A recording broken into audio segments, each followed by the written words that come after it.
नमस्कार फॅमिली, आज आपण चिकन पुलाव कसा बनवायचा तो बघूया। त्याच्यासाठी मी अर्धा किलो चिकन घेतलं आहे। चिकन स्वच्छ 2-3 वेळा पाण्यात धुवून घ्यायचं आहे। त्याच्यानंतर 1 वाटी दही घेतलं आहे आणि खडे मसाले आहेत आणि चवीनुसार मीठ आहे, लवंग, काळी मिरी, दालचिनी आणि थोडंसं चक्री फूल। त्याच्यावर अर्धा चमचा हळद, 1 चमचा लाल तिखट आणि 1 चमचा कांदा लसूण मसाला, थोडी कोथिंबीर घेतली आहे बारीक चिरून।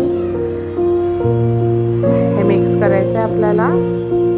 त्याच्यानंतर आलं लसूण पेस्ट घेतली आहे 1 चमचा आणि हे सगळं आता एकत्र मिक्स करून घ्यायचं आहे। हे सगळं आपल्याला मिक्स करून असंच अर्धा तास ठेवायचं आहे। त्याच्यानंतर 1 वाटी बासमती तांदूळ घेतले आहे। ते तांदूळ पण 2-3 पाण्यात धुवून स्वच्छ धुवून त्याच्यानंतर त्याच वाटीने 2 वाटी पाणी टाकले आणि हे पण अर्धा तास भिजवून ठेवायचं आहे। त्याच्यानंतर कुकरमध्ये बनवणार आहोत। कुकर ठेवलं आहे, 1 चमचा तूप टाकलं आहे, थोडंसं तेल टाकलं आहे, 2 कांदे बारीक चिरून घेतले। कांदे थोडे लाल झाले की त्याच्यामध्ये आपल्याला 2 टमॅटो टाकायचे आहेत।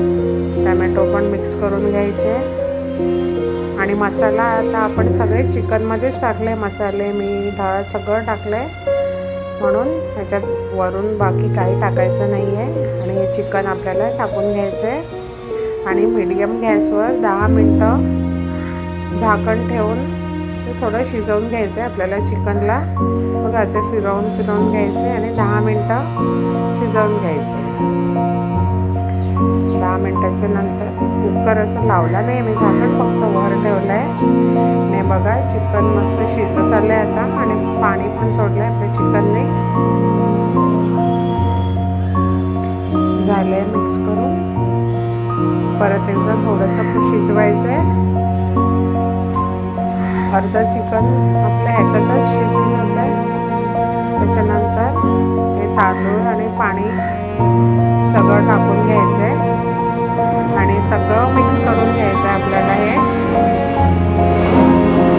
पूर्ण सगळीकडे मिक्स करून झाल्यावर कुकर लावायचं आहे।